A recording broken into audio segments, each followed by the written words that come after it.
In fact, that last song was, I just started thinking about what that song was sort of inspired by. There were some people that were anchored in Sausalito. David Crosby. It was really quite a good time, actually. They had 3 ships, and they were going to kind of go sail off and what they were going to do. They had 3 ships, and they just, you know, the whole Pinta and the Nina and the Santa Maria thing. I don't know.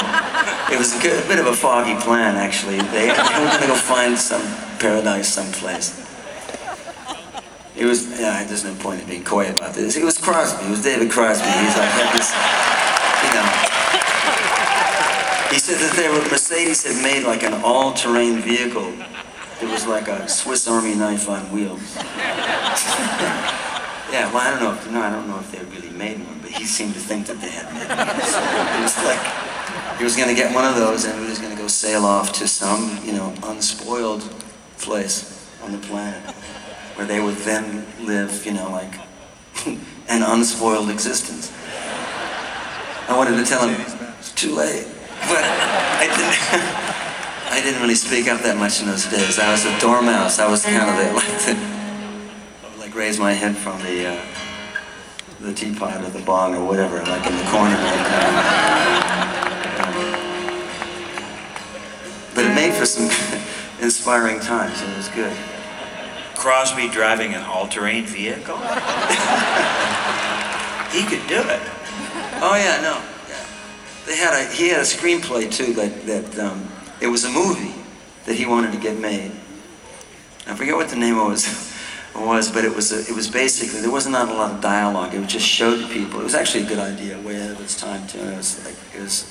It was going to be a movie of these people living in the woods and going, and it was going to show this pristine wilderness, and then it would show them coming in and, you know, camping for a while, and they would show them leaving and not having left anything behind, and not having despoiled it in any way. It was a good idea, I think.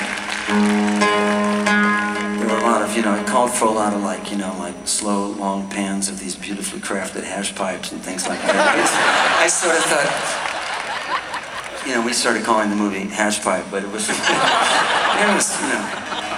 know, in and of itself, it was actually a really good idea. And, well, I mean, it was a good idea to, like, kind of get into living that way. I mean, but like I said, you know, it's too late. Kind of like, it's not too late though. I've recently become aware of the North Pacific Gyre. I don't know if you know about the Great Pacific Garbage Patch, if you've heard about it. This is supposedly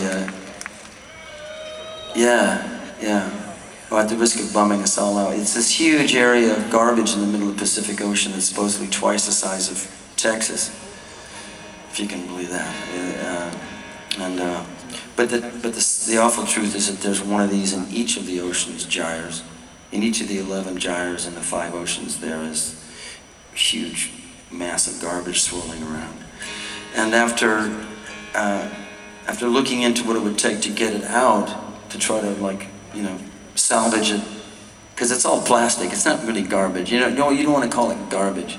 It's plastic pollution. It's the plastic that we throw away. It's what we think we're throwing away, but, you know, there's no more away. And after a lifetime of believing in the infinity, the infinite ocean, it's not really infinite at all. And we seem to be making more plastic than you could possibly clean up. And for instance, one of the figures I heard recently on this gyre, the 5 gyres, in this blog called 5 Gyres, is that the amount of plastic that is leaking into the Gulf is equal to the amount of plastic that is made from oil every day.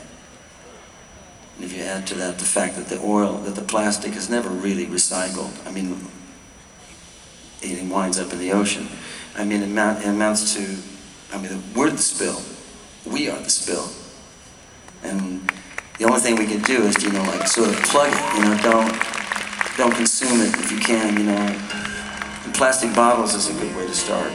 If you get yourself a metal bottle and stop buying a bottle of water whenever you're thirsty.